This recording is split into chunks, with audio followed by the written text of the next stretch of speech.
Wheelchair emotional लहर, लेकिन केसरिया लहर कितना टीएमसी के खिलाफ ढा देगी कहर, ये सबसे बड़ा सवाल है। और सवाल ये है कि ममता बनर्जी ने अपने आप को अगर कह दिया है घायल शेरनी, तो घायल शेरनी टीएमसी के लिए आखिरकार कितना वोट बटोरेगी।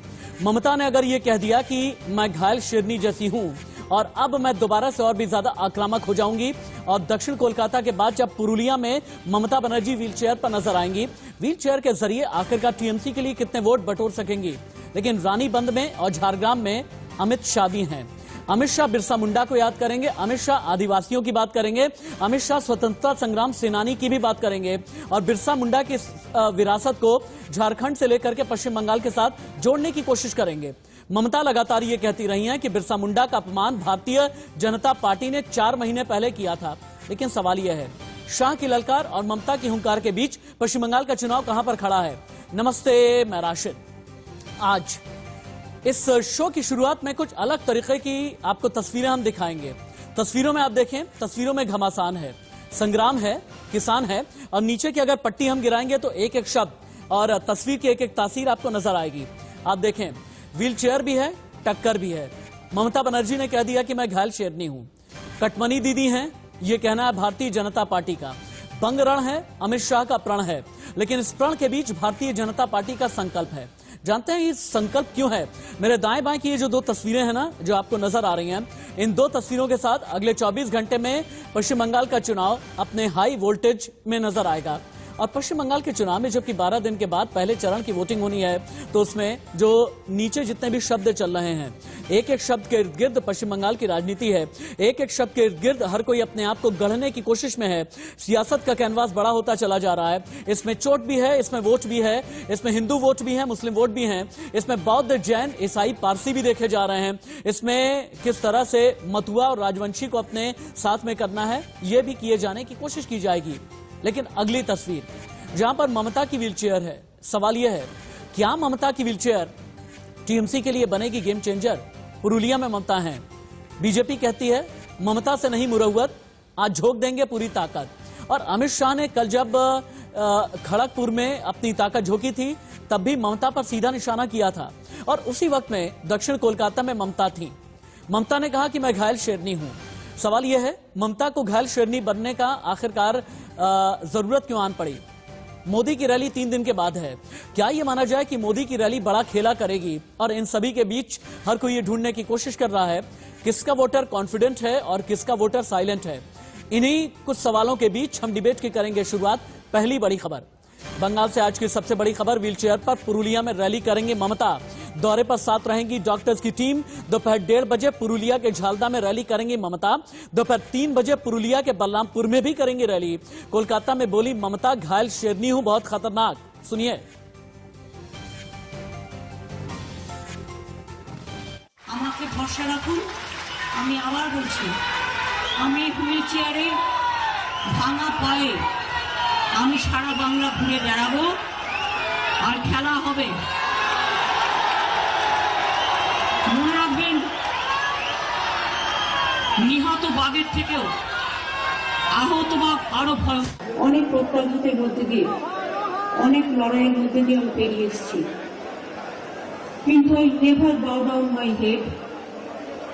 এবং এখনো বলি, যখনই কেউ আমাকে জিজ্ঞেস করেছে দিদি আপনার যন্ত্রণা কেমন আছে, আমি বলি যন্ত্রণা তখন থাকবে। আমাকে তো ডক্টর 15 দিন বেড রেস্ট নিতে বলেছিলেন, কিন্তু আমি যদি বেড রেস্ট নিই তাহলে বাংলায় মানুষের কাছে পৌঁছবে কে? আর তাহলে তো যারা পরিকল্পনা করে, যারা চক্রান্ত করে, তারা সাকসেসফুল হয়ে যাবে। কমন পাবলিককে তাদের গণতন্ত্র ফিরিয়ে দেওয়ার দায়িত্ব আমাদের অনেক বেশি। আপনারা ভালো থাকুন, আপনারা সংযত থাকুন, আমাকে ভরসা রাখুন, আমি আবার বলছি। आगे बढ़ेंगे। अगली बड़ी खबर बंगाल से, गृह मंत्री अमित शाह पर बहुत बड़ी खबर है। बंगाल के झारग्राम रानीबंद में अमित शाह की आज रैली है। खड़गपुर के बाद आज झारग्राम में रहेंगे अमित शाह। बिरसा मुंडा सिद्धू कान्हू सम्मान यात्रा की शुरुआत करेंगे। स्वतंत्रता संग्राम सेनानियों की याद में यह यात्रा निकाली जाएगी। बीजेपी ने नया नारा भी गढ़ा है। कल हमने खड़गपुर में सुना था, ये बात भाजपा, और यही बात दोहराएंगे अमित शाह। लेकिन अमित शाह ने कल ममता बनर्जी पर खड़गपुर में कितना बड़ा वार किया था, सुनिए। नेतृत्व में परिवर्तन का जो माहौल है उसको बढ़ाने का काम किया। मैं हृदय से आप सबका धन्यवाद करता हूं। फिर से एक बार सोनार बांग्ला का निर्माण होगा। इससे पहले कि आगे बढ़ें और डिबेट को ओपन करें, आप ये जान जाएं कि पश्चिम बंगाल के चुनाव की आज की 10 बड़ी खबरें क्या क्या हैं। पहली बड़ी खबर, आज व्हीलचेयर पर पुरुलिया में रैली करेंगी ममता बनर्जी। कुछ दिनों तक ममता के साथ डॉक्टर्स की टीम रहेगी।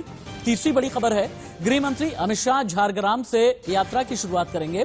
बिरसा मुंडा सिद्धू कान्हू सम्मान यात्रा की शुरुआत होनी है। खड़गपुर में अमित शाह ने कल रोड शो किया था। रविवार को ममता कोलकाता में व्हीलचेयर से गरजी थी। ममता ने कहा था, घायल शेरनी हूं, बहुत खतरनाक होती है घायल शेरनी। आठवीं बड़ी खबर, बीजेपी के 4 सांसदों को भी बंगाल में टिकट मिला है। नौवीं बड़ी खबर, बंगाल में केंद्रीय मंत्री बाबुल सुप्रियो टॉलीगंज से चुनाव लड़ेंगे। और 10वीं बड़ी खबर है, बीजेपी ने टीएमसी से आए 3 एमएलएस को भी टिकट दिया है। और भारतीय जनता पार्टी के टिकट से लेकर के ममता की व्हीलचेयर और ममता के व्हीलचेयर से लेकर के बाकी किसके साथ कौन सी लहर चल रही है, हम बात करेंगे। डिबेट को ओपन कर देते हैं। मुदित अग्रवाल कांग्रेस के नेता मेरे साथ में जुड़े हुए हैं। संजय चक्रवर्ती टीएमसी के प्रवक्ता हैं, वो भी मेरे साथ में हैं। मनीष गुप्ता, हाजिर खान, आप राजनीतिक विश्लेषक हैं। पियाली आचार्य, इंडिया न्यूज संवाददाता, कोलकाता से लाइव रिपोर्ट कर रही हैं। और वीरेंद्र बब्बर थोड़ी देर के बाद में जुड़ने वाले हैं। संजय चक्रवर्ती जी, घायल शेरनी क्या गेम चेंजर साबित होगी? क्या व्हील चेयर आप लोगों के लिए गेम बदलने वाली है? ममता बनर्जी को जरूरत क्यों आन पड़ी कि कोलकाता चुनाव के ठीक 12 दिन पहले कह दिया कि मैं घायल शेरनी हूं? पहली बात तो आप लोग इस व्हील चेयर हाईलाइट क्यों कर? ममता जी को 10 साल का वर्क ही बहुत ज्यादा है। 10 साल में उन्होंने जो लोगों के दिलों पे एक राज किया हुआ है, वो 10 साल उनके लिए बहुत है। और ये तो तय बात है, कोई भी इंसान जब चोट खाता है तो वो चोट खाने के बाद वो बड़ा खतरनाक हो जाता है। आप चाहे किसी को भी देख लीजिए, चाहे वो क्रिकेट में देख लीजिए, चाहे किसी भी खेल में देख लीजिए, चोट खाने के बाद खतरनाक नहीं होता। चोट खाने के बाद ना सावधान होता है। चोट खाने के बाद संजय जी सावधान होता है। मजबूत इरादों वाले अगर कोई होगा तो चोट खाने के बाद निश्चित उससे वो खतरनाक का मतलब क्या हुआ? खतरा किसके लिए है? राजनीति में खतरे की बात कहां से आ गई? ये जिस तरीके से जो है खतरनाक का मतलब आप उसको दूसरे वे में मत लीजिए। हाँ। खतरनाक का मतलब ये होता है कि उसकी जो वर्किंग एनर्जी होती है वो ज्यादा बढ़ जाती है। हाँ। ठीक है ना? तो इसीलिए जब एनर्जी उसकी बढ़ जाती है, उसका वे ऑफ टॉक जो है आक्रामक हो जाता है और भी ज्यादा, क्योंकि उसको पता होता है कि अब मेरे पास एक पैर में उनकी चोट लगी है, वो चल नहीं पा रही है, लेकिन उनकी वॉइस में जो है वो पैर का जो ताकत है, एनर्जी कम हो गई थी क्या? नहीं, बिल्कुल एनर्जी कम हो गई थी क्या? एनर्जी बढ़ गई है, एनर्जी बढ़ गई है। 3 दिन का उनको आराम मिला है तो उनका एनर्जी और बढ़ चुकी है। और इस बार आप देखेंगे, अभी अमित शाह जी गली गली में घूम रहे हैं, ये 2 मई के बाद आपको दिखेंगे भी नहीं। 2 मई क्यों, हम कह रहे हैं 29 अप्रैल के बाद आपको दिखेंगे नहीं, लेकिन ममता दीदी वहां पे 365 दिन दिखेंगी और 365 दिन वहां पे वो वर्क करेंगी। ठीक है ना? ठीक है, ठीक है। मनीष जी के पास में चलते हैं। मनीष जी, टीएमसी वाले ये कह रहे हैं कि अब तो ये खतरनाक हो गई है घायल शेरनी, और घायल शेरनी ज्यादा खतरनाक, ज्यादा डायनामिक, ज्यादा एग्रेसिव, ज्यादा एनर्जेटिक होती है। इस तरह की बात की जा रही है। इससे पहले कि मनीष जी के पास में चलें, इन्फोग्राफिक स्टूडियो एक बार फिर से चलते हैं। ममता वर्सेस मोदी की लड़ाई में आखिरकार क्यों हम ये कह रहे हैं कि घायल शेरनी के साथ क्या क्या है, और भारतीय जनता पार्टी के साथ किस तरह की इमेज प्रधानमंत्री नरेंद्र मोदी की है? अब आप समझिए एक एक करके। ममता व्हीलचेयर पर है, ममता को चोट लगी है, ममता कह रही है कि मैं घायल शेरनी हूं। ममता पदयात्रा की बजाय व्हीलचेयर पर यात्रा कर रही है, पुरुलिया में आज नजर आएंगी। तो फिर सहानुभूति वाला वोट मिलेगा क्या? लेकिन एंटी इनकम्बेंसी लहर, यानी सत्ता विरोधी जो लहर होती है, ये भारतीय जनता पार्टी के काम आएगी। ममता और टीएमसी का मानना यह है कि हमने पश्चिम बंगाल वालों को पथश्री, कन्याश्री हमने दिया है, लेकिन बीजेपी ये कहती है हम अगर आएंगे किसान सम्मान निधि देंगे, किसानों का भला करेंगे। ममता कहती हैं हमने दुआरे सरकार जैसी योजना चलाई, यानी घर घर दहलीज दहलीज पहुंचे, हमने मां किचन दिया। तो फिर ऐसे में बीजेपी ये पूछती है आयुष्मान भारत से आप भागने क्यों लगी दीदी, आपको एलर्जी क्यों हो गई? ममता कहती हैं हमारे साथ में मुसलमान वोट है, मतुआ है, राजवंशी हैं। लेकिन ऐसे में घेराबंदी भारतीय जनता पार्टी की तरफ से की जाती है कि कटमनी पर जवाब क्या देंगी, कोल स्कैम पर जवाब क्या देंगी। अभिषेक बनर्जी जहां फंसे हुए हैं, उनका पूरा परिवार फंसा है। ममता की फाइटर इमेज टीएमसी के लिए सहारा है, क्योंकि कहा यह जाता है कि ममता की जो फाइटर इमेज है ना, ये एक पावर बेस टीएमसी के लिए साबित हमेशा से ही रही है। लेकिन मोदी का जो मजबूत चेहरा है, कहते हैं कि प्रधानमंत्री नरेंद्र मोदी जहां से भी रैली कर लेते हैं, जनसभा कर लेते हैं, लोगों से मुखातिब हो जाते हैं, वहीं से गेम चेंज हो जाता है। एक और बड़ी खबर, ब्रेकिंग न्यूज ये कि पश्चिम बंगाल के हावड़ा में गोलीबारी हुई है। हमले में एक टीएमसी कार्यकर्ता घायल हुआ है।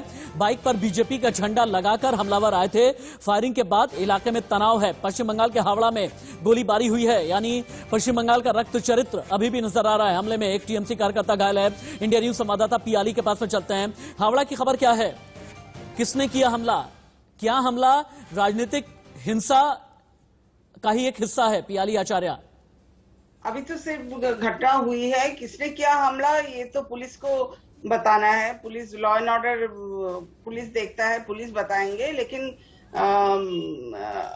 अभी यही खबर है कि इलेक्शन के पहले रक्त रंजित हो रहा है वेस्ट बंगाल।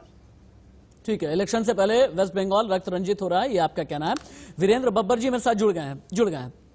वीरेंद्र बब्बर जी, ममता बनर्जी कहती हैं ज्यादा एनर्जेटिक हो गई, ज्यादा डायनामिक हो गई, मैं घायल शेरनी हूं। आप कटमनी बोलते रहें, आप कहते रहें कि परिवारवाद करती हैं, आप कहते रहें कि बुआ हैं, आप कहते रहें कि करप्शन कर दिया, लेकिन अब तो मैं और भी ज्यादा खतरनाक हो गई हूं, और इतनी खतरनाक हो गई हूं कि बीजेपी मेरी वजह से बिल्कुल हाशिए पर चली जाएगी पश्चिम बंगाल में। देखिए राशिद भाई, दो तथ्य व्यक्ति के व्यक्तित्व को दर्शाते हैं। एक, जब उसके पास कुछ ना हो तो उसका धैर्य है। हाँ। और एक, जब उसके पास सब कुछ हो। हाँ। तो जब सब कुछ होने के बाद ममता जी ने इस प्रकार से, आप देखिए, आपके चैनल के माध्यम से मैं पूरा घटनाक्रम 2 मिनट लूंगा आपको। 10 मार्च को चुनाव प्रचार के दौरान नंदीग्राम में ममता जी एक एक्सीडेंट में घायल हुई हैं। और उनके साथ बंगाल की पुलिस है, जेट प्लस सिक्योरिटी उनके साथ चल रही है। उसके बाद वो कहते हैं मुझ पर हमला हुआ। और हमले के बाद वहां से 120 किलोमीटर दूर में कार में जो है दूसरी जगह पे हॉस्पिटल में ले जाया जाता है, जबकि नंदीग्राम में सुपर स्पेशलिटी हॉस्पिटल मौजूद है। तो आप ये कल्पना कीजिए, एक मुख्यमंत्री जो चुनाव लड़ रही हो, जिनके पास जेट प्लस सिक्योरिटी हो, जिनके पास बंगाल की पुलिस हो, एक्सीडेंट में घायल होने के बाद एम्बुलेंस का इस्तेमाल ना करते हुए कार में बिठा करके 120 किलोमीटर दूर दूसरी जगह उन्हें इलाज के लिए ले जाया जाता है। ये क्या कहते हैं? वीरेंद्र जी, ये सब पुरानी बात हो गई। वीरेंद्र जी, 3 दिन पहले की बात है, 3 दिन पहले की बात है। आज की बात कीजिए। क्या ममता की चोट ने बीजेपी को परेशान किया? क्या ममता की चोट ने बीजेपी को परेशान किया? क्या व्हील चेयर ने भारतीय जनता पार्टी को टेंशन दी? तो जिस प्रकार से सिंपैथी लेना चाहती हैं ममता जी, आप समझिए, अभी आपके चैनल ने अभी बताया कि एक कार्यकर्ता बीजेपी का झंडा लगा करके आता है, कोई और गोली खा के चला जाता है, तो टीएमसी का कार्यकर्ता घायल होता है। आप समझिए ये झंडा क्या कहता है? क्या कोई हमला करने के लिए अपनी पार्टी का अपना झंडा लगा के लेकर के आएगा? बेसिकली कंसेप्ट समझ लीजिए, ममता दीदी विचलित है, ममता दीदी परेशान है, उन्हें अपना हाथ दिख रहा है, वो जानती है उनके साथ क्या होने वाला है। ठीक है, सिंपैथी खेलने का प्रयास कर रही है। मोदी जी के पास में चलते हैं। मोदी जी के पास में चलते हैं। मोदी जी, कौन किसके खिलाफ है? टीएमसी और बीजेपी में तो समझ में आ रहा है, लेकिन कांग्रेस के समझ में नहीं आ रहा।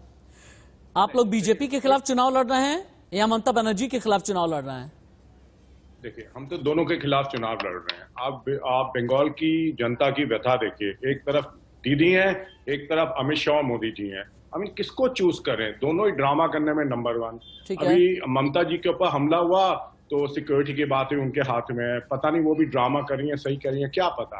ऐसे ही आपको ध्यान होगा, बीजेपी के प्रेसिडेंट, हमारे केंद्र में मंत्री जेपी नड्डा साहब बंगाल आए थे, उन पे भी हमला हो जाता है। ये बीजेपी और ममता जी ना, ये हमले की राजनीति में ज्यादा विश्वास रखते हैं। अच्छा। उनको ये पता है कि हम बोलेंगे हमारे पास हमला हुआ है तो हमें सहानुभूति मिलेगी लोगों की। देखिए, ये झूठ की राजनीति है जो बीजेपी और ममता जी दोनों कर रही है। देखिए, ममता जी का कोई कम रोल नहीं रहा है बीजेपी को बंगाल में बढ़ाने के लिए। अगर आपको ध्यान होगा, अटल बिहारी वाजपेयी जी की यही संघीय सरकार में मंत्री बनी बैठी थी, आज बीजेपी को गालियां देती हैं।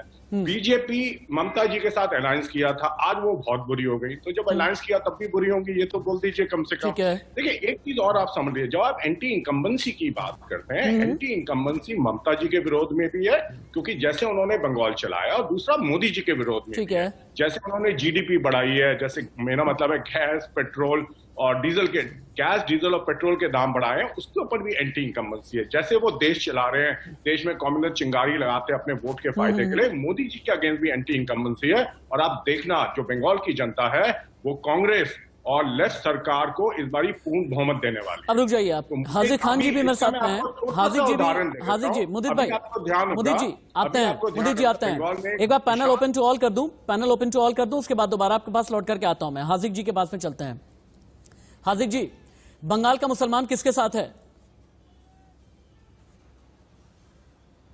देखिए राशिद साहब, बंगाल की जनता, नॉट ए मुसलमान, बंगाल की जनता उसके साथ होगी जिसने जनता के लिए काम किया होगा। भारतीय जनता पार्टी की 6 साल के केंद्र में सरकार है। इन्होंने देश की कोई ऐसी सेक्टर नहीं है जिसे परेशान नहीं किया हो। छात्रों को इन्होंने परेशान किया, किसानों को इन्होंने परेशान किया, जीएसटी लगाकर किसानों के लिए किसान सम्मान निधि दी है, जीएसटी के नाम पर टैक्स बटोरा है, टैक्स की वजह से इकोनॉमी बची है, इकोनॉमी में रेजिलियंस है, 2000 रुपए से किसान टैक्स की वजह से देश का इंफ्रा है। बात यह है कि 2 मई को हिंदुस्तान ये देखेगा कि जैसे अमित शाह जी कह रहे थे कि परिवर्तन होने वाला है, ममता के साथ, देश में परिवर्तन कांग्रेस होगा के साथ, और ये लेफ्ट के चुनाव साथ, तय अब्बास करेगा। सिद्दीकी के साथ या ओवैसी के साथ, किसके साथ है मुसलमान?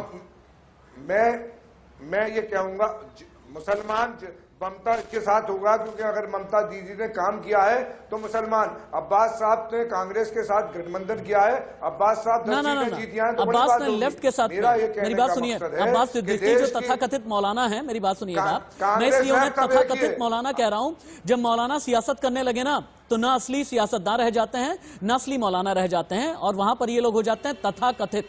ये जो तथाकथित मौलाना है ना, ये कोई विरोध की बात नहीं है, जिन्हें राजनीतिक महत्वाकांक्षा जगी है, कि ये कहते हैं कांग्रेस के साथ में नहीं है, लेफ्ट के साथ में है। कांग्रेस कहती है कि हम लेफ्ट के साथ में हैं, फुरफुरा शरीफ वाले के साथ में नहीं है, फुरफुरा शरीफ के नाम पर वोट बटोरने में लगे हैं। एक बार आते हैं मनीष जी के पास में, आते हैं मनीष जी। पश्चिम बंगाल की लड़ाई में गियर शिफ्ट पैटर्न चल रहा है, जहां पर शुरुआत में यह कहा जाता था कि विरासत की लड़ाई है, गुरुदेव की यानी रविंद्रनाथ टैगोर की विरासत की लड़ाई है, सुभाष चंद्र बोस की, ईश्वर चंद्र विद्यासागर के, बंकिम चंद्र चटर्जी और खुदीराम बोस की। फिर जय श्री राम से लेकर के दुर्गा तक की लड़ाई आई, फिर उसके बाद कटमनी वाली लड़ाई आई, सीबीआई की भी लड़ाई आई। अब यह कहा जाने लगा व्हील चेयर और घायल शेरनी वाली लड़ाई आ गई है। कौन कहां पर खड़ा है, कौन आगे है, कौन पीछे है, कौन आगे निकला, किसके पास एज है? मनीष जी बोलेंगे, मनीष जी बोलेंगे, मनीष जी बोलें, मनीष जी। चलिए मनीष जी के पास में चलते हैं। ममता का रैली प्लान एक बार दिखाते हैं। व्हील चेयर पर ही ममता कितनी रैलियां करने वाली हैं अगले 4-5 दिनों के अंदर, अब आप ये देखें। क्योंकि ममता बनर्जी को कहा जाता है फाइटर, अलग अलग तारीखों में क्या क्या रैलियां हैं टीवी स्क्रीन पर आपको हम दिखाते हैं। 15 मार्च को यानी आज के दिन ममता बनर्जी की पुरुलिया में रैली है। ये ममता की रैली कहा जा रहा है गेम चेंजर साबित होगी। अगले दिन यानी कल 16 मार्च बांकुड़ा की रैली है। उसके बाद फिर अगली जो रैली है 17 मार्च झारग्राम की रैली है। अगली ब्रेकिंग न्यूज चलाएं, अगली बड़ी खबर, ममता के साथ में विपक्षी कई बड़े बड़े नेता उतर आए। बंगाल में बीजेपी को रोकने के लिए टीएमसी के साथ उतरेंगे विपक्षी। शरद पवार, अखिलेश यादव करेंगे ममता के लिए प्रचार। तेजस्वी यादव, हेमंत सोरेन भी ममता के समर्थन में हैं। बड़े नेता बनेंगे ममता के चुनावी कैंपेन का हिस्सा। इंफोग्राफिक स्टूडियो में लेकर के चलते हैं। विपक्षी नेता कौन कौन से हैं? शरद पवार यानी महाराष्ट्र की राजनीति का एक बड़ा चेहरा, मराठा राजनीति का बड़ा चेहरा, ममता बनर्जी के लिए चुनावी कैंपेन करेंगे। अखिलेश यादव का मतलब यह कि यूपी की राजनीति का बड़ा चेहरा, जिनके साथ में यादव वोट बैंक है, जिनके साथ मुस्लिम वोट बैंक होता है। और अखिलेश यादव के बारे में यह कहा जाता है कि प्रभाव तो अपना यूपी से लेकर के बंगाल तक रखते हैं और अपने चेहरे के जरिए ममता को वोट दिलाने की कोशिश करेंगे। फिर बिहार में मुख्यमंत्री न बन सके, आई रिपीट, मुख्यमंत्री बनते बनते रह गए तेजस्वी यादव। ममता बनर्जी से पिछले दिनों मुलाकात की थी। कहा यह जा रहा है कि ममता के लिए इलेक्शन कैंपेन करेंगे, रोड शो भी करेंगे, हाथ जोड़ करके ये कहेंगे कि ममता बनर्जी को वोट दिया जाए। और वहीं पर हेमंत सोरेन यानी जेएमएम के हेमंत सोरेन, झारखंड के मुखिया यानी झारखंड के सीएम हेमंत सोरेन भी नजर आएंगे ममता बनर्जी के साथ में। तो फिर ये 4 लोग अगर आ जाएंगे, वीरेंद्र बब्बर जी, ममता बनर्जी के साथ एक संपूर्ण समूचा विपक्ष खड़ा हो गया है। ये आपके लिए कितना बड़ा चैलेंज है? नाम बताए, मैं इसके अलावा 1-2 नाम और जोड़ देता हूं। अभी आपकी तृणमूल की जो सांसद है डोला जी, वो भी राकेश टिकैत जी के साथ आपने देखा होगा, उनकी वीडियो वायरल हो रही है। ठीक है, हम आपको पूरा मंच सजा के देंगे, भीड़ बुला के देंगे, आपने केवल आना है। और किसानों की तरफ से ये प्रार्थना करनी है उनको कि बीजेपी के खिलाफ वोट दीजिए। और अभी मेरे प्रवक्ता जो है हमारे भैया कह रहे थे, जो राजनीतिक विशेषज्ञ है, आपने जब उनसे पूछा तो उन्होंने कहा मुसलमानों के लिए अगर किसी ने काम किया है तो ममता जी ने किया है, मुसलमान ममता जी के साथ हैं। बिल्कुल ठीक आपकी बात को बड़ा करता हूँ। वास्तव में ममता जी ने केवल और केवल मुसलमानों के लिए ही काम किया है, और इसी को देखते हुए जिस प्रकार से आपने देखा, अभी मेरे भाई आदरणीय मोदी जी कह रहे थे कि बीजेपी का, कांग्रेस का, बीजेपी और टीएमसी का लगभग सेम। संजय जी, दो चीजें मैं इनको भी बताना चाहूंगा कि आपने जो कम्युनिस्टों के साथ जो वहां अलायंस किया है, और आपके पिछली बार जो प्रवक्ता कहते थे संजय जी, संजय चक्रवर्ती जी, यहाँ पर दो चीजें हैं। वीरेंद्र बब्बर जी का ये कहना है कि आप लोगों ने पश्चिम बंगाल में सिर्फ और सिर्फ मुसलमानों के लिए काम किया है, समुदाय विशेष के लिए काम किया है, क्योंकि आप लोग तुष्टीकरण की राजनीति करते हैं। एक और बात है, अपनी सियासी पिच पर आखिरकार बाहरी खिलाड़ियों की जरूरत ममता बनर्जी को क्यों आन पड़ी? संजय जी, शरद पवार महाराष्ट्र से आएंगे, यूपी से अखिलेश आएंगे, बिहार से आएंगे तेजस्वी, और झारखंड से आएंगे हेमंत सोरेन। अपनी पिच पर बाहरी खिलाड़ियों की जरूरत क्यों आन पड़ी? ममता तो ये कहती है ना, बंग ध्वनि की बात करेंगे हम। ममता तो ये कहती है ना, बंगाली अस्मिता की बात करेंगे। ममता तो ये कहती है ना कि पश्चिम बंगाल में बाहरियों की जरूरत क्या है। फिर शरद पवार क्यों, अखिलेश क्यों, हेमंत सोरेन क्यों, तेजस्वी क्यों? पहली बात तो ये आप इसको बाहरी क्यों कह रहे हैं? ये तो देश के लीडर हैं, मैं नहीं कहता। आप कहते हैं अमित शाह बाहरी हैं, आप कहते हैं नरेंद्र मोदी बाहरी हैं, कैलाश विजयवर्गीय बाहरी हैं, नरोत्तम मिश्रा आपको बाहरी लगते हैं, इसीलिए मैंने पूछा। अमित शाह हो या नरेंद्र मोदी जी हो, वो अपने पार्टी के प्रचार के लिए आ रहे हैं, और आपने खुद अच्छी तरह पता होगा कि इनके पास अब कैंडिडेट नहीं मिल रहे हैं। ये बटोरू कैंडिडेट के साथ काम कर रहे हैं, ये अपने सांसद को उतार रहे हैं, सांसद का डिमोशन करके उनको विधायक बनाने की कोशिश कर रहे हैं। इनके पास लोग नहीं है, इसलिए एक साथ ये 294 सीटों का ऐलान नहीं कर पा रहे हैं। ये इंतजार कर रहे हैं कहीं से कोई टूटे तो हम उसको टिकट देते हैं, कोई टूटे। इनके पास लोग नहीं है, इनके पास कार्यकर्ता नहीं है। ये सिर्फ वेट एंड वॉच छोटा छोटा करके जो है लोगों को वो कर रहे हैं। 4 सांसद उतारने का क्या मतलब है? किस बात का डर है ममता बनर्जी से? किस बात का डर है? ये तो अगर कोई बाहरी लीडर हमें समर्थन करने के लिए चला आ रहा है, देश के लीडर है, बड़े लीडर है, तो इसमें हमें हर्ज किस बात का है? ममता जी ने किसी को नहीं बुलाया। इनको इन्फोग्राफिक में कन्वर्ट मेरी टीम कर चुकी है। बीजेपी का ये प्लान विजय है। बीजेपी ये कहती है कि प्लान विजय है, लेकिन इस प्लान विजय में सांसद भी हैं, एक्टर भी हैं और बागी भी हैं, सभी को टिकट दिया गया है। इस रणनीति में जो लिस्ट जारी हुई है, बाबुल सुप्रियो को टिकट दिया है, जो कि सांसद हैं, केंद्रीय मंत्री हैं। लॉकेट चैटर्जी सांसद हैं। अभिनेता यशदास गुप्ता को भी टिकट दिया गया है, एक्ट्रेस तनुश्री चक्रवर्ती, इसके अलावा सांसद निशित प्रमाणिक, स्वपन दास गुप्ता राज्यसभा से आते हैं, अशोक लाहिड़ी इकोनॉमिस्ट हैं, राजीव बनर्जी जो कि टीएमसी के बागी हैं, इन सभी को टिकट दिया गया है। यानी ये लिस्ट में है बीजेपी के योद्धा। अब बीजेपी के योद्धाओं में एक एक करके एक अगला इन्फोग्राफिक आपके सामने लेकर के आते हैं हम। कहां से किसे टिकट दिया गया है?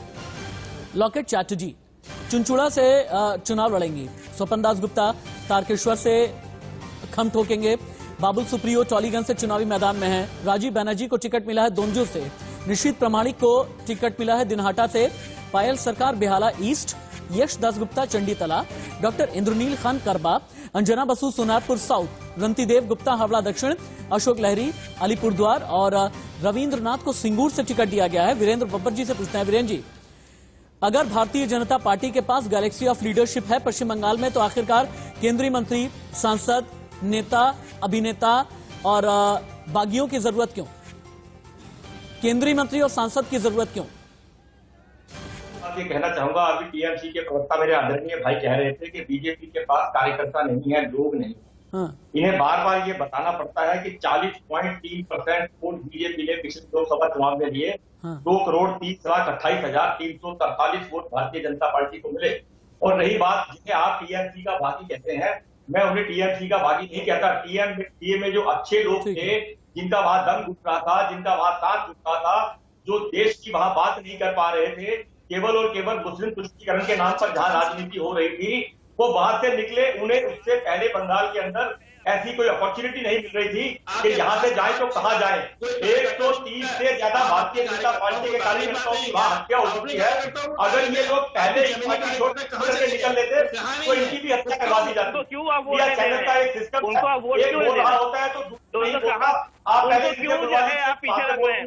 आपके जो सांसद अगर चुनाव जीत के भी आ गए तो क्या वो विधायक बनेंगे, वो सांसद रहेंगे? अभी तक ये भी नहीं तय है। तो आपको एक केंद्रीय मंत्री की जरूरत क्यों पड़ रही है? एक विधायकी लड़ाने के लिए की जरूरत पड़ रही है? आप अब क्या उस इलाके में कोई ऐसा कार्यकर्ता आपके पास नहीं कि जिसको आप वोट दे सके? किसी आप टिकट दे सके? आपके पास कोई ऐसे कार्यकर्ता नहीं है। आज ममता दीदी ने एक साथ 291 सीटों में चुनाव लड़ना था, उन्होंने एक साथ सबका नाम डिक्लेयर कर दिया। आप लोग किस्तों में कभी 57, कभी 63 कि आप फिर इंतजार कर रहे हैं कि कुछ और टूटे तो हम उनको जो है टिकट दे दें। किस लिए बागियों के इंतजार करना पड़ रहा है? आपके बड़े नेता, सबसे बड़े नेता जिनको आपने मार्गदर्शन मंडल में बना के बैठा के रखा था, यशवंत जी, वो आज हमारे मनीष जी के पास में चलते हैं। मनीष जी के पास में चलते हैं। ठीक है, आप दोनों लोग रुक जाएं क्योंकि मनीष जी के साथ कनेक्शन की कोई प्रॉब्लम आ रही थी। मनीष जी, पश्चिम बंगाल जाना जाता है खेला के लिए और पश्चिम बंगाल जाना जाता है फुटबॉल के लिए। अब पश्चिम बंगाल की राजनीति जहां पर आकर के रुकी है, इस खेला में अगर फुटबॉल के नजरिए से मैं आपसे पूछूं, पेनाल्टी की किसकी है, गोल किसका है, सेल्फ गोल किसका है, स्ट्राइक कौन करेगा और कौन खिलाड़ी कहां पर खड़ा है? देखिए, बड़ी स्पष्ट सी बात है, इस समय बीजेपी ने पूरी घेरेबंदी कर रखी है ममता दीदी के गोल पोस्ट पर। चारों तरफ से उनके सेनापति लगे हुए हैं और किसी भी हालत में वो पहला गोल करना चाहते हैं। और ममता दीदी घायल अवस्था में अपना प्लास्टर कटवा के आ गई हैं कि प्लास्टर से संभवतः उनकी दाल गली नहीं। बाबू प्रशांत किशोर की जो चाल थी वो लगता है फेल हो गई। कोई ना कोई गेम प्लान हो गया, गड़बड़ हो गई, जिससे कि उनका प्रशांत किशोर की चाल का मतलब, मनीष भाई, प्रशांत किशोर की चाल का मतलब? प्रशांत किशोर की चाल ये थी कि कैसे जो पिछले सालों में राजनीतिक हत्याएं भाजपा के और अन्य दलों के कार्यकर्ताओं की हुई हैं, उसके प्रभाव को कैसे फेड किया जाए। इसलिए कैसे बंगाल की जनता को बरगलाने के लिए, इमोशनली बरगलान चक्कर में डालने के लिए चोट का ऐसा नाटक किया गया जिससे उनके बाएं की जगह दाएं कंधे में चोट लगती, जो कि गाड़ी के अंदर था। और उसके बाद इमीडिएटली वो हॉस्पिटल जाते हैं, प्लास्टर लगता है, प्लास्टर कटता है। और ये पूरा स्टंट इसलिए लगाया जाता है ताकि देश में ये मैसेज जाए कि वो घायल हैं और घायल शेर नहीं। इस तरीके के इमीडिएट जुमले गढ़ दिए जाते हैं। ये जुमले गढ़े गई है, प्लानिंग से बनाई गई है, चर्चा का विषय है ना। इसलिए प्रशांत बाबू की लेकिन प्लानिंग फेल होती जा रही है। और चूंकि उनका पॉलिटिकल भविष्य पहले से तय हो गया है, उनको अगले चुनाव के लिए पंजाब जाना है, इसलिए बस वो अपना असाइनमेंट पूरा कर रहे हैं। वो चाहे हारे या जीते। ये तो मुदित जी पर बात आ गई, ये तो मुदित जी पर बात आ गई। मुदित जी, प्रशांत किशोर को हालांकि पश्चिम बंगाल से ही हायर किया गया है, कहना यह है अभी मनीष भाई का कि ये तो पंजाब जा रहे हैं, कैप्टन ने इन्हें ऐसे ही हायर कर लिया है और इसीलिए कई सेल्फ गोल करवा करके जा रहे हैं। देखिए, ये तो प्रशांत किशोर जी जाने, टीएमसी जाने, इसका कांग्रेस से क्या लेना देना। लेकिन दो बातें आप क्या है पंजाब में? जी, दो बातें मैं जरूर बोलता हूँ। ₹1 में आपने प्रशांत जी को हायर किया है। सुन लीजिए मनीष भाई, सुनिए मनीष भाई, सुने मनीष भाई बोलने दें, एक बार बोलने दें, मुदित जी को बोलने दें। मुदित जी बोले। मैंने आपको बिल्कुल नहीं टोका था। देखिए, दो चीजें अलग है। ये बिल्कुल ठीक कह रहे हैं, ममता जी शायद ड्रामा कर रही हो, मुझे नहीं पता। हो सकता है सिंपैथी बटोरने की कोशिश कर रही हो, मुझे नहीं पता। लेकिन अगर कर रही है तो सीखा तो उन्होंने बीजेपी से ही है। बीजेपी के आपने वो देखा था, नड्डा साहब आए थे, उनके पास जानलेवा हमला हो गया था। मिनिस्टर, जेड सिक्योरिटी, जानलेवा हमला हो गया। नंबर 1, मोदी जी भी एक्सपर्ट है इसके अंदर बेचारापन खेलने के। भाई मैं तो, मेरे से बड़ा कोई बेचारा नहीं है, हिंदुस्तान के सबसे पावरफुल आदमी है, जब जरूरत होती है। लेकिन मनीष जी, बीच में थोड़ी सभ्यता रखिए, बीच में मत बोलिए। इतने महान व्यक्ति हैं वो, कि इतने स्ट्रांग व्यक्ति हैं कहते हैं, लेकिन दूसरी तरफ उनके जो भक्त हैं कभी कभी ये भी कहते हैं भाई इनसे ज्यादा बेचारा क्यों नहीं, इन बेचारे के ऊपर लोग लांछन लगाते हैं। देखिए, बीजेपी तो ये दोहरी राजनीति खेलती है और शायद ममता जी भी उनसे सीख रही है। तभी मैंने कहा इस समय लोग कांग्रेस और लेफ्ट की तरफ देख रहे हैं और हमें पूर्ण बहुमत मिलेगा। लेकिन दूसरी बात मैं जरूर कहता हूं, जो बार बार करप्शन की बात होती है और बीजेपी वाले कहते हैं देखो हमारी पार्टी में हमने टीएमसी के अच्छे लोग ले लिए। पता है वो अच्छे लोग हुए कैसे, कभी किसी ने सोचा है? देखिए, बीजेपी ने ना एक चमत्कारी मशीन का इजाद किया है। वो एक लॉन्ड्री मशीन है जिसमें दागी नेता डालो, दूसरी तरफ से साफ होके वो बाहर आ जाता है। तो बीजेपी जब दूसरी पार्टी से नेता लेती है जिनको वो करप्ट कहती है, वो इस मशीन का इस्तेमाल करता है। तो मुझे लगता है बीजेपी अगर ये मशीन की मार्केटिंग करेगी तो उनको काफी सक्सेसफुल मिलेगी इसके अंदर। लेकिन शायद वो दूसरी पार्टी को ये देना नहीं चाहते। यही एक फर्क है, क्योंकि फिर होगा क्या, लोग बीजेपी की दागी नेता लेंगे और उनको स्वच्छ करके अपनी पार्टी में ले लेंगे। तो ये मशीन का राज जरूर पूछे बीजेपी के प्रवक्ताओं से, ये कहां से इजाद हुई है ये मशीन। ठीक है मुदित जी ने जो बात कही है ना कि machine, washing machine, detergent powder, आखिरकार शारदा नारदा वाले भी अगर जाते हैं बीजेपी में, क्यों उनके दाग धुल जाया करते हैं? इस सवाल का जवाब हम लेंगे और सवाल का जवाब हम ये भी लेंगे। टीएमसी की तरफ से ये कहा गया था चूंकि आज बिरसा मुंडा के सम्मान में यात्रा की शुरुआत झारग्राम में की जाएगी, लेकिन टीएमसी का बार बार ये कहना होता है कि बिरसा मुंडा का तो अपमान बीजेपी ने नवंबर में ही कर दिया था, जब बिरसा मुंडा की बजाय किसी और की मूर्ति लगा करके उस पर माल्यार्पण भी कर दिया गया। जबकि गृह मंत्री अमित शाह आने वाले थे, जब यह पता चला कि बिरसा मुंडा की मूर्ति ये नहीं है, आनन फानन में मूर्ति बदल दी गई, फिर बिरसा मुंडा की असली मूर्ति लगाई गई। तो ऐसे में झारग्राम का जो संग्राम है ये किन मायनों में खास होने जा रहा है आज के दिन में। पुरुलिया में जब ममता बनर्जी व्हीलचेयर पर नजर आएंगी, इसके जरिए कितने वोट बटोरेंगी, और व्हीलचेयर पर आने के बाद अगर ममता बनर्जी ने फिर कहा मैं घायल शेर नहीं हूं, ममता बनर्जी अगर अग्रेसिव हो गई हैं, ममता बनर्जी अगर इमोशनल हो गई हैं, क्या यह माना जाए कि ममता को यह समझ में आ गया है कि राजनीतिक हिंसा को लेकर के चारों तरफ से घिर गई हैं?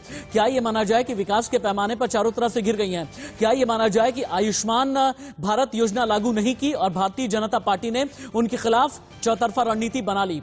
चक्रव्यूह में घिरने के बाद क्या यह ममता का इमोशनल कार्ड है? इमोशनल कार्ड कितना काम आएगा? बिरसा मुंडा की हम बात करेंगे, डिटर्जेंट पाउडर की भी बात करेंगे, और साथ ही साथ वॉशिंग मशीन। आगे बढ़े, बंगाल के चुनावी रण की बात करें, शाह के प्रण की बात करें। चुनाव से पहले बीजेपी को किस तरह से लगा है झटका, बड़ी खबर है। बंगाल में 2 दिग्गज नेताओं ने भारतीय जनता पार्टी को अलविदा कह दिया है। चुनाव में टिकट न दिए जाने से ये लोग नाराज हैं। दिग्गज नेता सोवन चैटर्जी ने बीजेपी छोड़ी है, कोलकाता के मेयर रहे हैं सोवन चैटर्जी। सहयोगी बैशाखी बैनर्जी ने भी भारतीय जनता पार्टी छोड़ दी है। वीरेंद्र बब्बर जी से एक सवाल करना चाहिए मुझे यहीं पर। वीरेंद्र बब्बर जी, आप लोग टीएमसी वालों को लेकर के आए, आप लोग लेफ्ट के बागी लेकर के आए, आप लोग कांग्रेस के बागी लेकर के आए, अलग अलग पार्टियों के बागी लेकर के आए हैं। इस वजह से भारतीय जनता पार्टी वाले वो नेता, वो कार्यकर्ता जो जमीन पर सालों से काम कर रहे हैं, वो नाराज हो गए हैं। इस तरह की बातें कही जा रही हैं, और यही एक वजह है कि सोवन चैटर्जी जैसे नेता, बैशाखी बैनर्जी जैसी नेता अब पार्टी छोड़ करके इधर उधर जाने की फिराक में है। देखिए राशिद भाई, मैं एक बात, अभी मेरे कांग्रेस के प्रवक्ता मित्र आदरणीय बड़े भाई कह रहे थे कि बीजेपी के पास ऐसी कौन सी मशीन है जिससे वो डिफेक्टेड लोग आते हैं और सिलेक्टेड हो जाते हैं। परंतु आज तो पूरा देश तो उस मशीन को ढूंढ रहा है जहां एक तरफ से आलू डालो, दूसरी तरफ से सोना निकल जाता है। अपनी टेक्नोलॉजी तो ये किसी को बताते नहीं, और हमसे उम्मीद करते हैं कि हम अपनी टेक्नोलॉजी इनको दे दें। और दूसरी बात रही, अभी तक इनको ये पता नहीं है।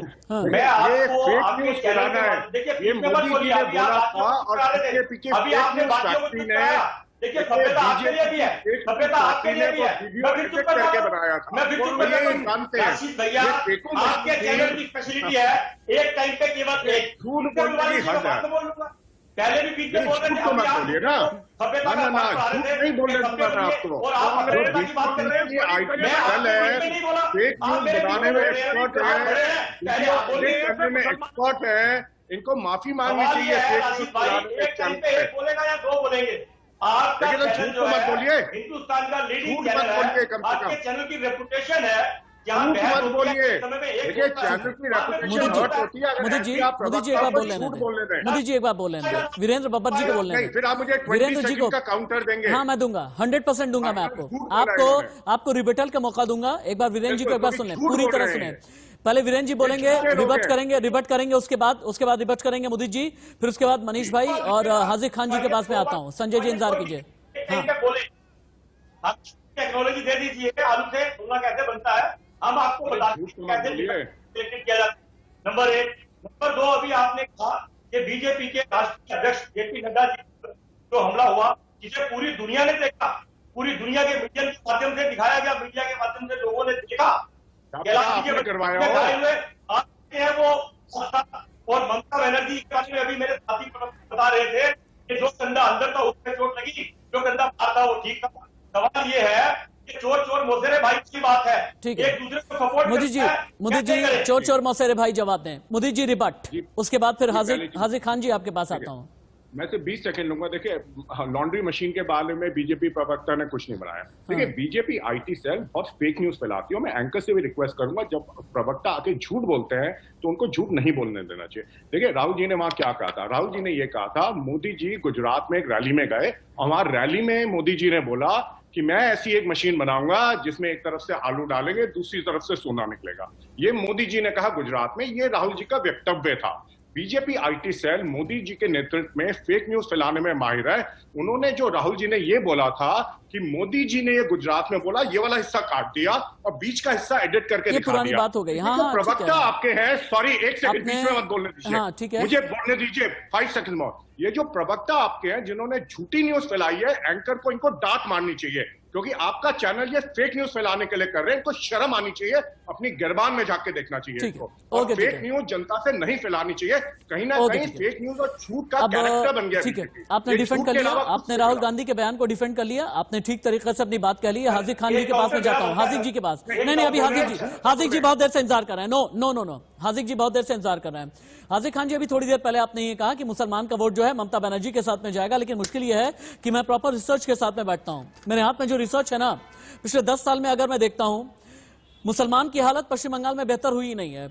मैं अगर हंगर इंडेक्स पर जाता हूं, मुसलमान की हालत बेहतर हुई नहीं है।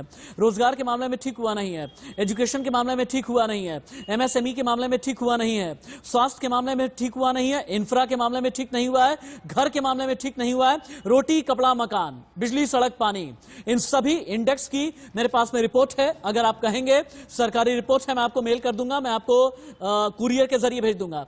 फिर मुसलमान का वोट कैसे मिलेगा ममता को? राशिद साहब, बंगाल की जनता ने जो आपने कहा, जो ममता जी कह रही हैं, जो प्रधानमंत्री नरेंद्र मोदी जी कह रहे हैं, जनता सब देख रही है कि अभी पिछले 6 साल में जो महंगाई थी वो आज किस मुकाम पर है। मैं बात करूंगा मुसलमान की, आप कहेंगे महंगाई। बेरोजगारी, मैं बात करूंगा मुसलमान की, आप कहेंगे महंगाई। मैं कहूंगा हंगर इंडेक्स की, आप कहेंगे कि महंगाई। नहीं, डिरेल मत होइए ना। सवाल यह किया गया है, ममता ने मुसलमानों के लिए क्या किया? ममता ने मुसलमानों के लिए क्या किया? ममता जी फुरपुरा शरीफ की दहलीज पर पहुंची, अब्बास सिद्दीकी को एक जमाने में तक खुश, सियासी तौर पर खुश करने की कोशिश की। ममता जी वर्सेस अजीत योगी जी, ममता जी वर्सेस स्मृति ईरानी जी, चुनाव ममता जी से लड़ रहे हैं। और अभी कह रहे थे फुटबॉल का ग्राउंड है, चारों तरफ 11 खिलाड़ी खड़े हुए हैं और अकेली ममता दीदी उनके सामने है और गोल मार के देंगे, पेनाल्टी स्ट्रोक मार के रहेंगी और बंगाल की जनता उनको जिताएगी। ये मैं नहीं कह रहा, आपकी टीवी सर्वे रिपोर्ट कह रही है, तो सोशल मीडिया बता रहा है कि जमीन पर ममता जी है और आसमान में टीवी पर भारतीय जनता पार्टी दिखाई जा रही है, भारतीय जनता पार्टी के लीडर दिखाई जा रहे हैं। अगर ममता जी ने काम नहीं किया है तो मुसलमान वोट नहीं देगा, हिंदू वोट नहीं देगा, बंगाल की जनता वोट नहीं देगी। लेकिन अगर उन्होंने काम किया होगा तो जनता तीसरी बार उन्हें चुनाएगी और हैट्रिक बनाएंगी ममता जी, मुझे ऐसा लगता है। और भारतीय जनता पार्टी जब जब मुल्क में आई और जिन जिन प्रदेशों में आई, आप कहते हैं कि हैट्रिक बनाएंगे, लेकिन मनीष भाई को यह लगता है कि ममता सिर्फ गोल न कर दें। क्यों मनीष भाई? लेकिन मनीष भाई, एक चीज का इंतजार है, आप बीजेपी को बैकअप दे रहे हैं, आप बीजेपी को डिफेंड कर रहे हैं मनीष भाई, लेकिन एक सवाल का जवाब देना होगा मनीष भाई, एक सवाल का जवाब देना होगा। बीजेपी मुख्यमंत्री के तौर पर किसी को प्रोजेक्ट करने से आखिरकार डर क्यों रही है? क्या बीजेपी को डर यह है कि कहीं सिर्फ फुटअव्वल न मच जाए, कहीं राजनीतिक महत्वाकांक्षाएं जग न जाए? कभी सौरव गांगुली का नाम आता है, कभी शुभेंदु अधिकारी का नाम आता है, बीच में मिथुन चक्रवर्ती का नाम भी आ जाता है, लेकिन क्यों कोई लीडर के तौर पर, यानी पश्चिम बंगाल के चेहरे के तौर पर नाम क्यों नहीं आता? देखिए, सच्चाई तो ये है कि इस समय ममता दीदी के पास बहुमत था पिछली सरकार में, है ना? तो अब मनीष भाई, बीजेपी का चेहरा पार्टी के पास बिल्कुल मामूली पोजीशन थी। मनीष भाई, बीजेपी का चेहरा जब पूरी ताकत से काम कर रही है बीजेपी, कांग्रेस को हराने के लिए ममता दीदी को, तो कहीं ना कहीं ये स्ट्रेटेजी रही होगी कि जो लोग जीत के आएंगे उनमें से बेस्ट को चुना जाएगा। और एक बड़ी खबर, ममता के घायल होने पर बड़ी कार्रवाई, बड़ा एक्शन। इलेक्शन कमीशन पूरी तरह से एक्शन में आ गया है और इलेक्शन कमीशन ने कार्रवाई करते हुए कई अधिकारियों पर गाज गिरा दी है। ममता के घायल होने पर यह बड़ी कार्रवाई की गई है और इलेक्शन कमीशन की तरफ से जो एक्शन लिया गया है ये आपको दिखाते हैं स्क्रीन पर। चुनाव आयोग ने यह एक्शन लिया है और चुनाव आयोग ने कई अधिकारियों को सस्पेंड कर दिया। ममता बनर्जी के सिक्योरिटी इंचार्ज को सस्पेंड कर दिया गया है और पूर्व मेदिनीपुर के एसपी और डीएम भी हटाए गए हैं और चुनाव आयोग ने यह कार्रवाई की है। ममता बनर्जी चूंकि जब नंदीग्राम में अपना नामांकन दाखिल करने के लिए गई, हल्दिया में रोड शो किया, रोड शो करने के बाद ममता बनर्जी घायल हो गई थी और ममता के घायल होने पर इलेक्शन कमीशन की तरफ से यह बड़ी कार्रवाई की गई है। संजय चक्रवर्ती जी के पास में चलते हैं। संजय जी, क्या आप भी मानते हैं कि ममता के घायल होने के पीछे जिम्मेदार पश्चिम बंगाल के अधिकारी हैं, एसपी हैं, डीएम हैं? ये प्रूफ हो गया, आप देख लीजिएगा ना। अब वो इलेक्शन कमीशन क्यों फालतू में किसी को हटाएगा? ये बात तो प्रूफ हो गया ना कि उनको घायल किया गया है, उनको ये बात आज प्रूफ हो गई है। आपके अधिकारी इसका मतलब ये कि मुख्यमंत्री को पसंद नहीं करते? इसका मतलब आपके अधिकारी मुख्यमंत्री को पसंद नहीं करते? अधिकारी किसी के नहीं होते। जब चुनाव डिक्लेयर हो जाता है तो ये जिम्मेदारी सरकार के पास नहीं होता है। वीरेंद्र बब्बर जी, संजय जी का ये कहना है एसपीडीएम जो है वो भाजपाई हो गए, ये कहना चाहते हैं देखिए, संजय जी? बिल्कुल चुनाव आयोग की जिम्मेदारी हो जाती है। अपने टीएमसी के प्रवक्ता की बात को ही आगे बढ़ाऊंगा। इन्होंने कहा अब तो ये प्रूफ हो गया है कि उन्हें घायल किया गया है, हमला नहीं हुआ, वो घायल उन्होंने स्वयं को किया है। देखिए, जो सुरक्षा निदेशक विवेक सहाय हटा दिए गए, निलंबित कर दिए गए, डीएम दीपू गोयल को बदल दिया गया और भारतीय जनता पार्टी ने इसकी सीबीआई जांच की मांग की है। ये जाहिर सी बात है कि जब भारतीय जनता पार्टी अगर सीबीआई जांच की मांग कर रही है तो निश्चित रूप से पूरे देश के सामने आना चाहिए। हमने तो इससे बढ़कर भी एक बात कही है कि हॉस्पिटल बोर्ड रिपोर्ट जो ममता जी का जो लेकिन टीएमसी वाले ये कह रहे हैं ना, वीरेंद्र बाबा जी, टीएमसी वाले ये कह रहे हैं, मेरी बात सुनिएगा, टीएमसी वाले ये कह रहे हैं कि भाई आपने क्या किया, आपने इलेक्शन कमीशन ने पुलिस का जो सबसे बड़ा अधिकारी है उसे आप लोगों ने बदल दिया, इलेक्शन कमीशन ने अधिकारियों को इधर से उधर कर दिया। इलेक्शन कमीशन की जिम्मेदारी होनी चाहिए कि मुख्यमंत्री की सिक्योरिटी को कैसे सुनिश्चित किया जाए, और ऐसे में अगर सीएम घायल होती हैं तब फिर सवाल खड़े होते हैं इलेक्शन कमीशन पर भी। बब्बर जी, इलेक्शन कमीशन की जिम्मेदारी है। आप समझिए एक बात को, अगर अपने आप को घायल कर ले तो उसमें चुनाव आयोग। संजय जी आप भी बोल सकते हैं, संजय जी अपनी बात कह सकते हैं आप भी। ये अगर अपने आप को कोई घायल करता है क्या, क्यों घायल करेगा, किस बात की कमी है? जो पार्टी जो नेता लगातार चुनाव जीतती चली आ रही है उसको किस बात का डर है? अभी 2014 एक काम कर लेते हैं ना, जिससे सरकार चलाने का सबसे ज्यादा अनुभव है उससे ही पूछ लेते हैं, जिससे सरकार चलाने का सबसे ज्यादा अनुभव है उससे ही पूछ लेते हैं। मोदी जी बताएंगे, मोदी जी क्या चुनाव के वक्त में इलेक्शन कमीशन सरकारी काम करता है, सरकारी मशीन का काम करता है? वो काम करने मोदी जी देखिए, मोदी जी मुस्कुरा रहे हैं मेरी बात पे, मोदी जी मुस्कुरा रहे हैं, मोदी जी सोच रहे हैं कि दिल से इसका जवाब दूं या मैं जबान से जवाब दूं। मोदी जी को सुने आप लोग, मोदी जी का ईमानदार जवाब सुने। एक मिनट संजय भाई सुने, संजय जी सुने, संजय जी सुनिए, मोदी जी बोलेंगे, मोदी जी बोलेंगे। आदत कम है, उनको बोलने की आदत ज्यादा है, क्या करें? देखिए, कोई भी इंस्टीट्यूशन होती है उसका आंकलन होना चाहिए। ये कहना कि कोई भी, क्योंकि ये स्वतंत्र इंस्टीट्यूशन है, वो कोई गलत काम नहीं कर सकती, ये पैमाना कोई नहीं होता। कोई भी इंस्टीट्यूशन हो, चाहे कोर्ट्स हो हमारे, चाहे इलेक्शन कमीशन हो, चाहे कोई सीएजी हो, सबका वो कहते हैं ना, सबके ऊपर एक आंकलन मूल्यांकन जरूर होना चाहिए और उस समय देखा जाना चाहिए क्या वो स्वतंत्र काम कर रहे हैं नहीं कर रहे। सिर्फ ये कह देना क्योंकि वो स्वतंत्र इंस्टीट्यूशन है उन पे कोई उंगली नहीं उठा सकता, मैं इस बात से एग्री नहीं करता। जो भी इंस्टीट्यूशन होती है उसको चलाते तो लोग ही हैं, तो लोगों का अगर आचरण बदल भी सकता है। तो देखिए, कांस्टेंट मॉनिटरिंग होनी चाहिए किसी भी इंस्टीट्यूशन की, और जैसे वो निर्णय लेते हैं क्या वो किसी की तरफ बायस्ड है नहीं है, ये सब देखा जाना चाहिए, फिर निर्णय लेना चाहिए। सिर्फ ये कह देना कि स्वतंत्र इंस्टीट्यूशन है कोई कुछ नहीं कह सकता, ये लोकतंत्र में ऐसा नहीं होता। ठीक है, आजकल जो इलेक्शन कमीशन का पिछले आप 4-5 साल से देखें जो कंडक्टर है वो बिल्कुल ठीक नहीं है। मैं आपको बहुत उदाहरण ऐसे दे सकता हूं, लेकिन यहाँ समय नहीं है इसलिए अभी नहीं दे रहा। छोटा सा एक उदाहरण दे देता हूँ, जब गुजरात और झारखंड में इलेक्शन होने थे, बीजेपी की कन्वीनियंस से मनीष जी पूछ रहे हैं ईवीएम हैक तो नहीं है, मनीष जी कुछ और पूछ रहे हैं, बीजेपी करे जा रही है। मनीष जी कह रहे हैं कि ईवीएम का दर्द एक संदेह है, ये कहूंगा। वैसे मनीष भाई आप गलत वक्त पर आपने ये सवाल कर लिया। अभी ईवीएम को लेकर के कोई सवाल कर ही नहीं रहा है, कोई दर्द में है ही नहीं। अभी तो हर कोई खेला देख रहा है, खेला। इसलिए लग रहा है कि उनको लग रहा है कि अभी हम जीतने की पोजीशन में, अभी हम हारने की पोजीशन में होंगे, तब हम ईवीएम का टॉपिक बाद के लिए रखा हुआ है। वो प्रशांत बाबू की टारगेट में शामिल है। अरे भाई, आप हमेशा प्रशांत बाबू के पीछे क्यों पड़े रहते हैं क्या मनीष भाई? भाई एक जमाने में बीजेपी के भी तो रणनीतिकार रहे ना, 2014 में भी तो रणनीतिकार रहे। प्रशांत किशोर से आप लोगों को इतनी दिक्कत क्यों है? कोई नेता थोड़ा ही है। प्रशांत किशोर स्ट्रैटेजिस्ट हैं, आईपैक चलाते हैं, चुनावी रणनीति बनाते हैं, दिक्कत क्या है? अब प्रशांत बाबू की जादूगरी ऐसी है कि 1 रुपया लेंगे पंजाब सरकार से और उनकी 500 लोगों की टीम काम करेगी। तो मुझे सीखना है, मेरे पास 5 लोगों का स्टाफ है, मैं परेशान रहता हूँ। अच्छा, आपने कितना दिया था 2014 में बीजेपी सपोर्टर्स ने कितना दिया था? ये तो पूछना पड़ेगा बीजेपी से। अच्छा बब्बर जी, वीरेंद्र बब्बर जी सुन लीजिए एक बार आप। सर मैं मोदी जी की एक बात का समर्थन करता हूँ, अगर कोई अच्छी बात कहे तो उसका समर्थन करना चाहिए। मैं मोदी जी की एक बात का समर्थन करता हूँ कि किसी भी संस्था पर ब्लाइंड फेथ नहीं करना चाहिए। आपकी बात को समर्थन करता हूँ, बढ़ाता हूँ। ओके, ठीक है। परंतु एक बार हाजिर खान जी के पास में चलते हैं। एक मिनट प्लीज। अच्छा, बोल किसी भी संस्था पर आरोप भी नहीं लगाना चाहिए।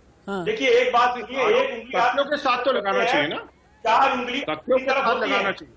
यस, तथ्यों के साथ लगाना चाहिए। आप वो वीडियो सामने जिसमें ममता जी के ऊपर कहीं कोई हमला होता हुआ दिख रहा हो, आप कोई भी वीरेंद्र बाबा जी, क्या होता है ना, उनके शासनकाल में है तो तोता, आपके शासनकाल में है तो आजाद पंछी, ये तो नहीं चलेगा ना। इनके शासनकाल में है तो तोता, आपके शासनकाल में है तो आजाद पंछी, ये नहीं चलता है। हाजिक जी, एक और सवाल जानना चाह रहा हूं मैं। राशिद हाशमी एक सवाल जानना चाहता हूं, क्योंकि मैं कभी भी जिहालत में बिलीव नहीं करता, किसी भी समुदाय की जिहालत में मैं बिलीव नहीं करता। मुझे ये बताएं कि पश्चिम बंगाल की जो आवाम है, पश्चिम बंगाल का जो वोटर है, क्या ये जो फुरफुरा शरीफ जैसे दुकान चलाने वाले लोग हैं, मैं दरगाह की बात नहीं कर रहा, दरगाह पाक है, पवित्र है, लेकिन दरगाह के नाम पर, फुरफुरा शरीफ के नाम पर जो दुकान चलाने वाले तथा कथित लोग हैं, इनकी अपील पर क्या मुसलमान वोट करता है? दुकान वाले, ठेकेदार। हाजिक जी, अब्बास सिद्दीकी साहब जो पार्टी बना के आए हैं, तो उनको अधिकार है कि वो अपनी पार्टी बना के वोट मांगे और लोगों से मांग लें, लेकिन बंगाल की जनता बड़ी अब्बास सिद्दीकी मौलाना है या खेला वाले खिलाड़ी? अब्बास सिद्दीकी मौलाना है या खेला वाले खिलाड़ी हैं? नहीं, खेला होगा, खेला अब्बास सिद्दीकी खिलाड़ी हैं। बंगाल में खेला अगर खिलाड़ी हैं तो मौलाना नहीं हो सकते। मौलाना खिलाड़ी नहीं होता, मौलाना धर्म का जानकार होता है, ठेकेदार नहीं होता। मौलाना दुकान नहीं चलाता है। नहीं, अब्बास सिद्दीकी ने दुकान चलाई है कि कोई अब्बास सिद्दीकी ने दुकान चलाई है। पहले ओवैसी से मिले, फिर लेफ्ट वालों से मिले, अपना फ्रंट बना लिया, फिर से लेफ्ट से मिले, कभी कांग्रेसियों से मिले। वो वोट उसको देगा। भारतीय जनता पार्टी 18 MP लाई थी लोकसभा में। असली सांप्रदायिक ऐसे लोग होते हैं हाजिक खान जी, असली सांप्रदायिक होते हैं अब्बास सिद्दीकी जैसे। असली सांप्रदायिक होते हैं अब्बास सिद्दीकी जैसे, जो दरगाह के नाम पर वोट मांगते हैं, जो दरगाह के नाम पर अपना फ्रंट खोल लेते हैं। और हमारा मानना यह है कि वोटर बहुत सुधी होता है, बहुत समझदार होता है। मैं जनता की तरफ से बात करता हूं कि जनता को चाहे उस आदमी पार्टी को वोट देना है, बंगाल के लोगों को मैं अपील करूंगा, बंगाल के लोगों को जो बंगाल की जनता के लिए काम करे उसको वोट करना चाहिए। उसमें दोनों पार्टियां, 3 पार्टियां हैं उनके सामने। अच्छा, एक आखिरी सवाल करेंगी और वीरेंद्र बाबा जी, एक आखिरी सवाल। वीरेंद्र बाबा जी ये कहते हैं खेला होगा, आप कहते हैं सोनार बांग्ला बनाएंगे, अमित शाह कहते हैं कि जड़ से उखाड़ करके फेंक देंगे टीएमसी को। अगर जड़ से उखाड़ करके फेंकेंगे तो फिर ममता कोलकाता में रहेंगी या दिल्ली में रहेंगी, कहां रहेंगी? सर, ये कहते हैं खेला होगा और हम कहते हैं टीएमसी खेला शेष कौरवों। टीएमसी का खेल हम समाप्त करेंगे। इस बार 2 मई ममता गई हर हाल के अंदर किसी भी कीमत के ऊपर, और ममता जी को अपनी पराजय दिख रही है। वीरेंद्र बाबा जी, मुदित जी, संजय जी, मनीष जी और हाजिर खान साहब, बहुत बहुत धन्यवाद आपका, बहुत बहुत धन्यवाद आपका मेरे साथ इस डिबेट में रहने के लिए। डिबेट का जानते हैं मकसद क्या होता है? डिबेट का मकसद ये होता है कि हम असल में आपके सामने पक्ष तो रखें ही, और पक्ष रखने के बाद हम फैसला ना सुनाएं। फैसला करना आपका अधिकार है, लेकिन हाँ, इतना जरूर है कि पश्चिम बंगाल में जो भी हो रहा है और पश्चिम बंगाल में जितने भी खिलाड़ी नजर आ रहे हैं, हर किसी की अपनी कहानी है, हर कोई अपनी चाल चलने में ही लगा हुआ है। लेकिन जो करेगा जनता की बात, जो करेगा बंग ध्वनि की बात, जो करेगा बंगाल की बात, जो करेगा बंगाली अस्मिता की बात, जो करेगा बंगाल के बिजली सड़क पानी की बात, उसी की जीत होगी, उसे ही जीतना चाहिए। अब टीएमसी वर्सेस बीजेपी है, कांग्रेस और लेफ्ट क्या कर पाएंगे, कितने वोट काटेंगे, कितने वोट बनाएंगे, ये वाकई में बहुत इंटरेस्टिंग होने जा रहा है। आप इंतजार कीजिए। एक खबर सिर्फ और सिर्फ इंडिया न्यूज पर। एक ब्रेक।